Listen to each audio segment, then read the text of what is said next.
When I first started college, I was nervous about sharing a dorm with a complete stranger. My roommate Mike seemed normal enough, quiet, usually kept to himself, and he had a routine.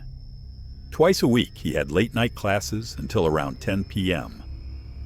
On those nights, I usually had the room to myself. One Tuesday evening, I was sitting at my desk working on an essay. Around 9:30, I heard the door open and close. I didn't even look up.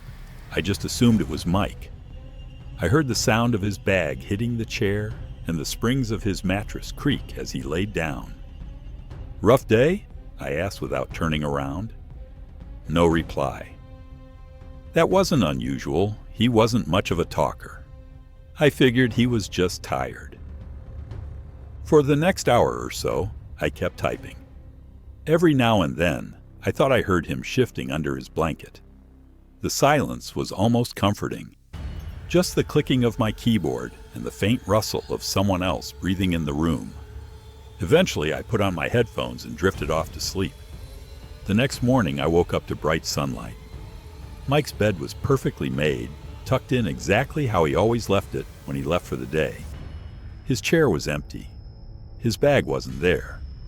I thought maybe he'd woken up early and left for class. At lunch, I saw him in the cafeteria and casually said, "Hey, you came in late last night." You didn't even answer me when I said hi. Mike just looked at me strangely. I wasn't here. I stayed at my girlfriend's place. Didn't even come back to the dorm. That stopped me cold. I swore I had heard someone, or something, in the room with me for hours.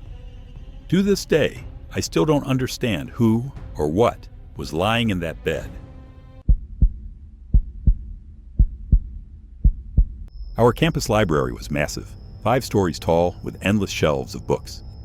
But there was also a basement, an old, dimly lit archive where almost nobody went. It had this damp smell, flickering fluorescent lights, and rows of shelves that felt like you could get lost in them. One night, desperate to finish a research paper, I ended up in that basement level. Upstairs was crowded and noisy, so I thought I'd get peace and quiet down below. At first, it was just silence. My typing echoed against the concrete walls. The air felt heavy, stale.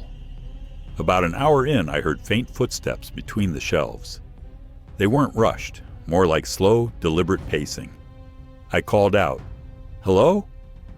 Anyone down here?" My voice sounded too loud, bouncing off the walls. No one answered. I brushed it off. Probably another student. But the thing is, the footsteps didn't fade away. They stopped whenever I stopped typing, and when I started again, so did they. After a while, the overhead lights started buzzing louder and flickering. I could feel my heart racing. I tried to ignore it and focus on finishing my essay. By the time I packed up, it was close to midnight. I walked toward the exit, and that's when I noticed every hallway light outside the study room was already turned off. Only the emergency exit sign glowed red. Right by the door, there was a sign-in sheet where students had to log their name and the time they used the basement. I leaned over to sign out and froze. My name was the only one on the entire page for that night. Whoever had been walking between the shelves hadn't been a student.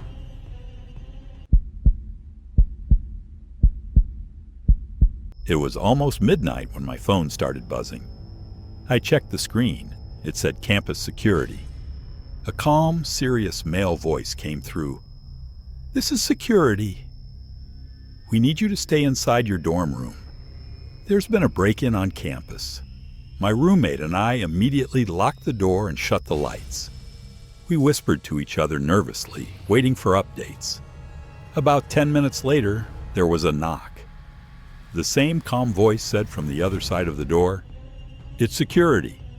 Open up." Something felt off. Security usually called students down to the lobby if something was wrong. They never went door to door. I motioned for my roommate to stay quiet. I walked slowly to the peephole, and what I saw still gives me chills. It wasn't a uniformed guard. It was a man in plain clothes, standing too close to the door, just staring at the peephole like he knew I was looking. His expression was blank. He didn't knock again. He didn't move. He just stood there for what felt like minutes. Then silently, he turned and walked down the hallway. We didn't sleep the rest of that night. The next morning, we went to the actual campus police station and told them everything. They checked their call logs and security rounds. No one from their department had made any calls to students, and no one had been sent to our building. To this day, I wonder, who was that man, and how did he get the number that showed up as campus security on my phone?